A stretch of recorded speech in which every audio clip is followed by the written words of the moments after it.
Typically speaking, October is always a very busy month when it comes to releasing new music. Every single week, there's always a ton of big records from a ton of big bands every single year, every single October. But October 2021 went above and beyond the call of fucking duty. Because on top of the usual underground metal records that usually slip through the cracks, we had big, massive, gigantic fucking records coming out the fucking wazoo. It was an avalanche of high-profile tunery. We saw new records from Dream Theater, Cradle of Filth, Mastodon, even Limp Bizkit emerged out of fucking nowhere with a brand new studio album. And as a result of all of this, there's a lot of music we missed. So much so that I doubt that even the few albums I talk about in this video will not cover every single album released in the past month. At least not the most interesting or most noteworthy. So, yeah. Buckle up and prepare for one hell of a fucking ride. Here are a fraction of the albums that I missed in October 2021. Holy fucking shit.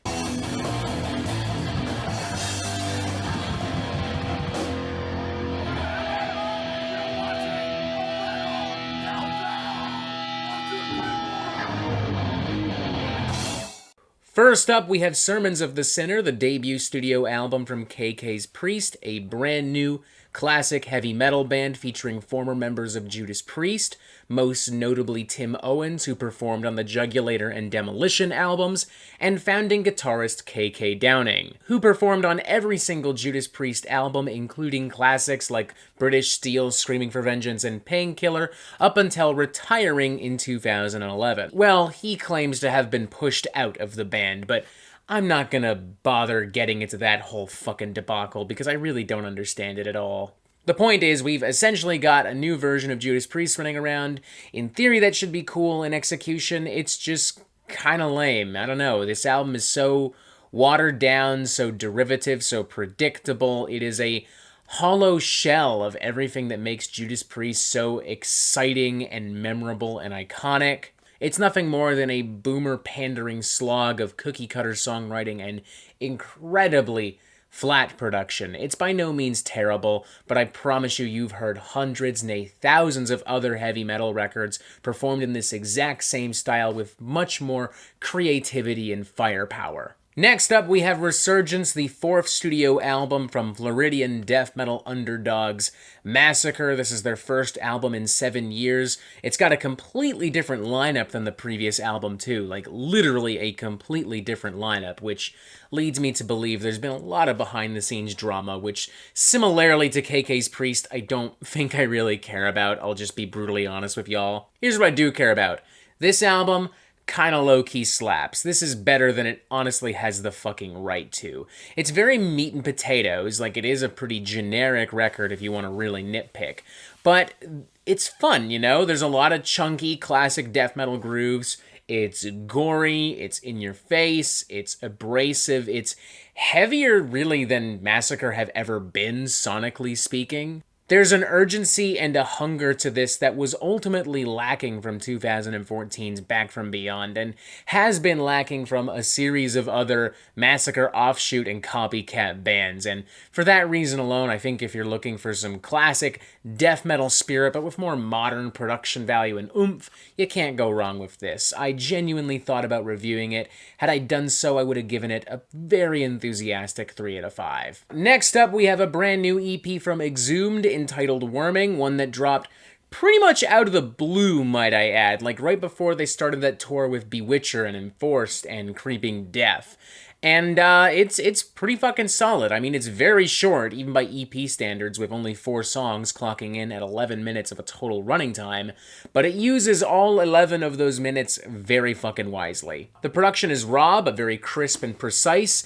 The music is very abrasive and in your face, but not overwhelming. You've got a track like Nazi Meddlers Fuck Off, which obviously has a very spicy political underbelly to it, but it doesn't feel pretentious or obnoxious. There's still plenty plenty of ripping riffs there. Yeah, I fucking dig it. I'm hoping that this means there's a full-blown Exhumed album on the way, because last year they did a split with Matt Harvey's other band, Gruesome, if I'm not mistaken, so I'm hoping, since Matt is very clearly spending his quarantine time wisely, there's an album on the way. That'd be fucking great. I like this. It's a nice appetizer, but respectfully, I think I'm getting tired of appetizers. I'm ready for the main course. Please and thank you, Matt. Tasty appetizer, though. Don't take any offense. Next up, we have another EP, this time from Creeping Death, entitled The Edge of Existence.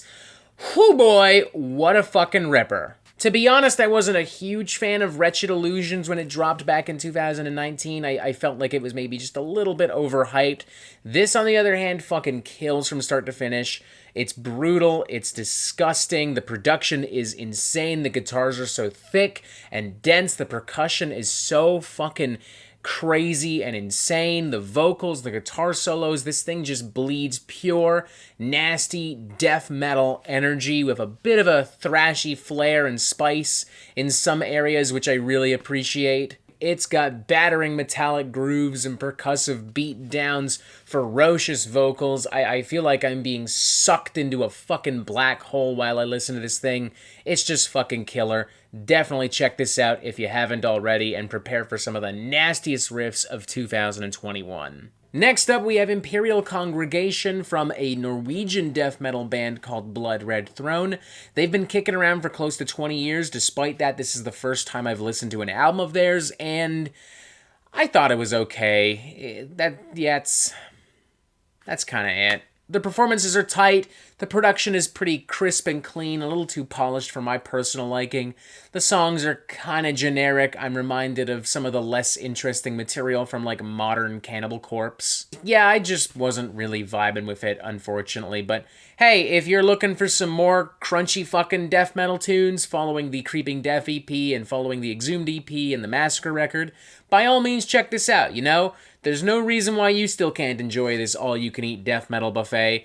Go nuts. Next up, we have Satan's Loss of Sun, the debut studio album from a band that I believe is called Bastarður or Bastardur. I'm not entirely sure. I do know that members of Solstifier are a part of this, and I do know that it's some politically charged, like, crust punk and crossover thrash metal. Super vicious, super bloodthirsty, super unapologetic, and I kind of dig it. It's just so bleak and stark and gray. It's a crust punk crossover thrash record that kind of brilliantly channels the dystopian chaos of the past few years and transforms it into some incredibly cathartic tunery. It does begin to lose a little bit of its momentum as it continues on and grows to be a little repetitive, but there's still a lot of really tight shit on here. I would definitely recommend this to somebody who needs to just let some fucking rage out, who just wants to fucking vent, you know what I mean? Like, turn this record on, smash a fucking cop car, flip something over,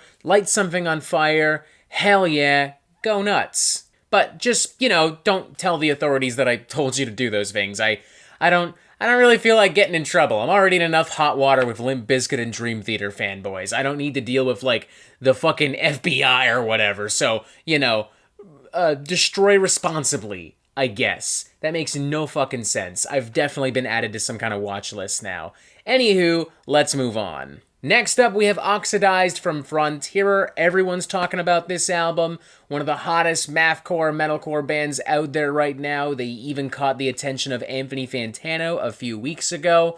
If I had to do it all over again, I would have reviewed this instead of the Enslaved EP, because for some reason, none of y'all tuned into that. No one wants to talk about Enslaved, progressive black metal legends, I guess, but whatever. The point is, we're finally talking about a Frontierer now, and I gotta say, a little bit overhyped. I mean, it's fucking heavy, I'll give you that. In fact, sonically, this is one of the most abrasive albums I think I've heard all year, but it's abrasive to the point of being obnoxious, and I don't think the production and the songwriting is strong enough to make up for that. The band just kind of rely on a lot of really repetitive kind of mathcore, metalcore grooves and some really annoying guitar sound effects, like Oh my fucking god. It's like a siren or an alarm clock going off every 5 seconds. It just gets really, really irritating after a bit. There's clearly a lot of skill and passion and anger on display here, no arguing otherwise. I just feel that it could be better represented in more interesting songwriting and in less irritating production. And I hope that Frontier makes an album like that in the future. I'm genuinely curious to see how this band evolves and how they continue to expand upon this sound, because warts and all, there's potential here. There's real fucking potential here. I'm gonna keep an eye on y'all, Frontier. You haven't won me over just yet, but you might.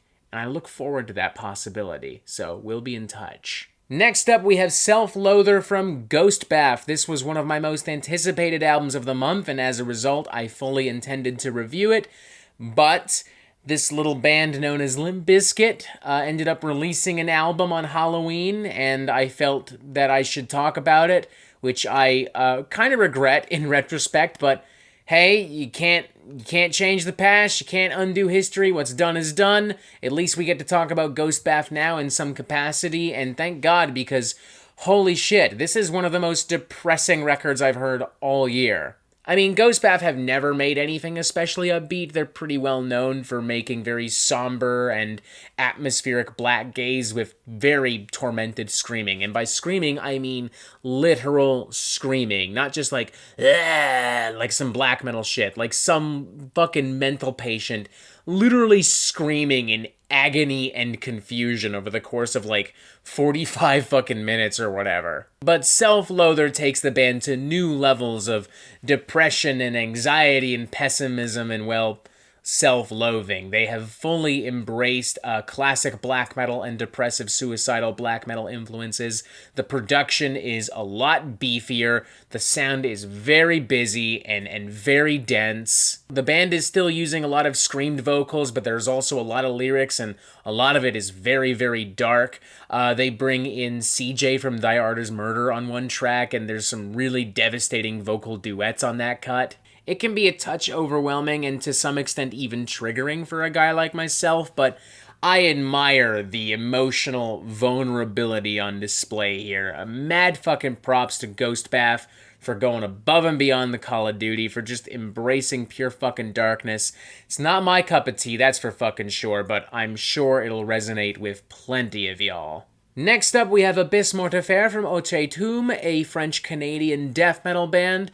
They've been producing some very raw, primitive underground shit for a few years now. This record is no exception.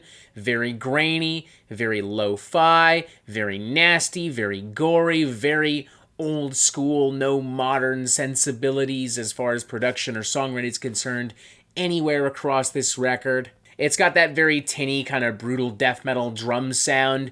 It's got like that classic old school death metal haze. It's very in your face, a touch repetitive and a touch derivative as a result of all of this, but super fun. If you're looking for some very nasty, greasy, kind of brutal death metal thrills, you really cannot go wrong with this at all. Next up, we have Gloire Eternelle, another new album from another French-Canadian death metal band called First Fragment. They are a technical and progressive death metal band, to be exact, featuring members, current and former, of Augury, Beyond Creation, Black Crown Initiate, and Cathealist.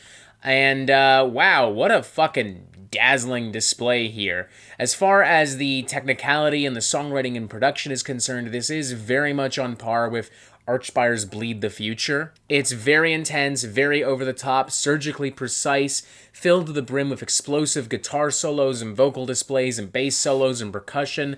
Phil Tougat on lead guitar in particular just absolutely slays across this whole fucking thing. This is without question some of the most ambitious material that First Fragment have ever written and recorded.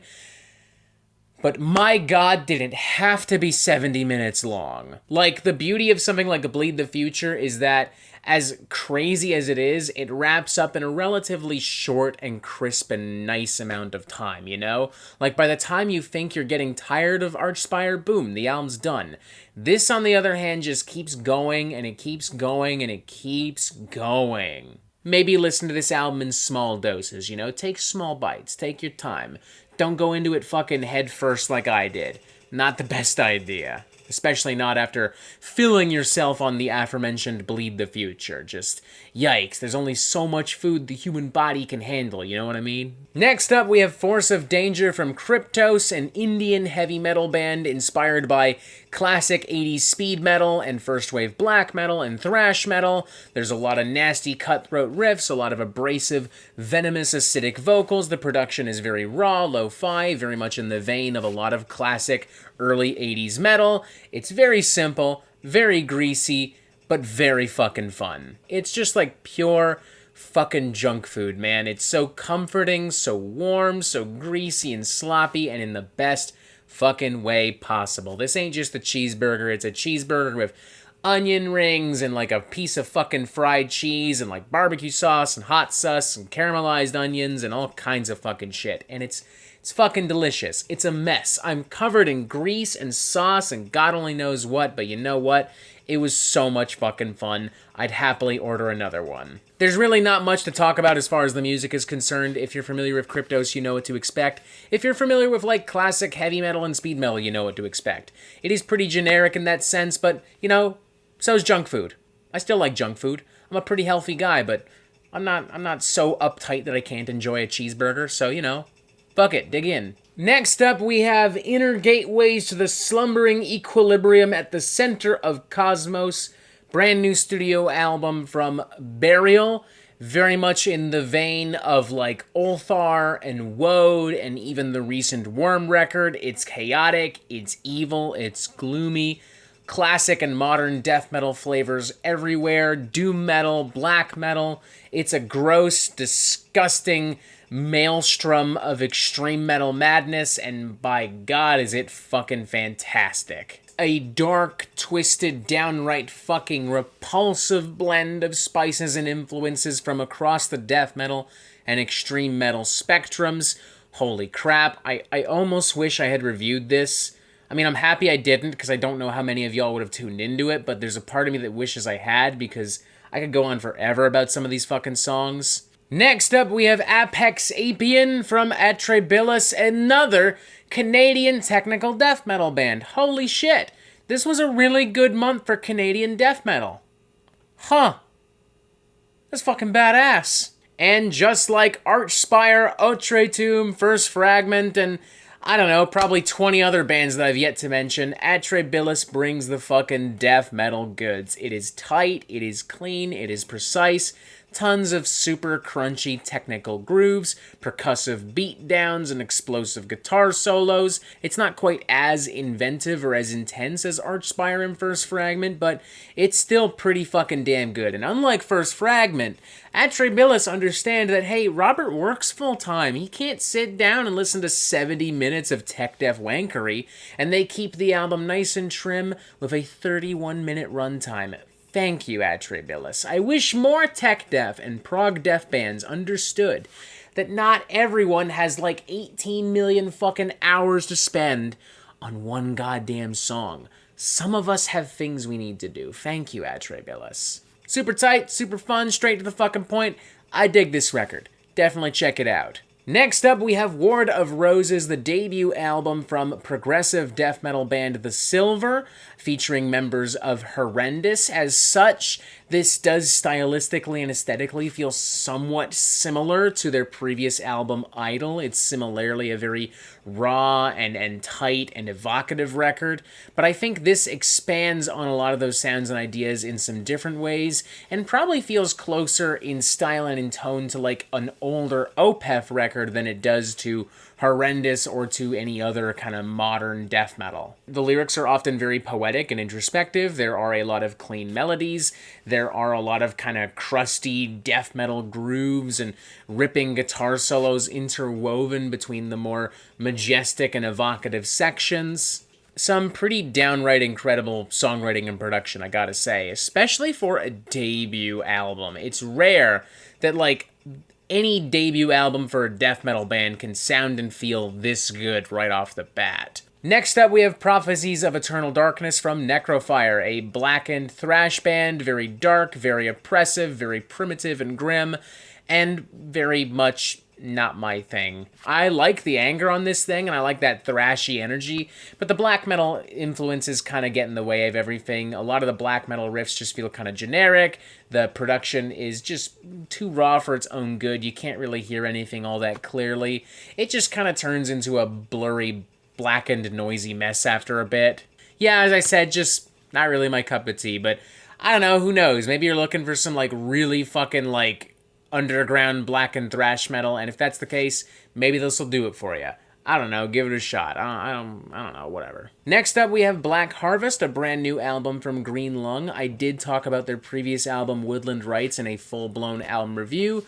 Unfortunately, with October being as busy as it was, I could not do the same for this record, which is a shame, because holy shit, this record fucking rules. Thunderous riffs, punchy grooves, incredible vocal performances, a classic epic doom metal atmosphere emboldened by the type of musicianship I would expect from the Sword and the spirit of, like, classic Ozzy Osbourne Black Sabbath. It's mysterious, it's spooky, it's evil as fucking hell. One of the best doom metal albums I've heard all fucking year. Which, granted, isn't saying a lot, because it's been kind of a quiet year for doom, which is weird. I feel like doom metal would do really well considering the apocalyptic state of 2021, but whatever. The point is, Green Lung, holy shit, one of the best doom albums of the year. Definitely check this fucking thing out. Had I reviewed it, we're looking at maybe a 4.5 out of 5. This is wow, what a fucking fantastic record. Woo!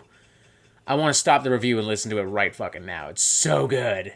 And yes, while there is still so much music, so much awesome music that we have yet to talk about, I'm gonna have to start wrapping up this video because if I try to include every album that came out in October, I might literally be here forever. So let's wrap up this video with a split EP from Bestial Tongues and Blemish, the former of which you may remember features Pair of Jeans reviews, a friend and peer of mine here on YouTube. And I'm not saying this because I'm obliged to in any way. I'm not saying this simply to be nice, because maybe I want to do videos with him or whatever. I'm saying this because it's the truth. This dude writing some of the nastiest grind tunes I heard in a while. Pure fucking Pig Destroyer worship in the best way possible.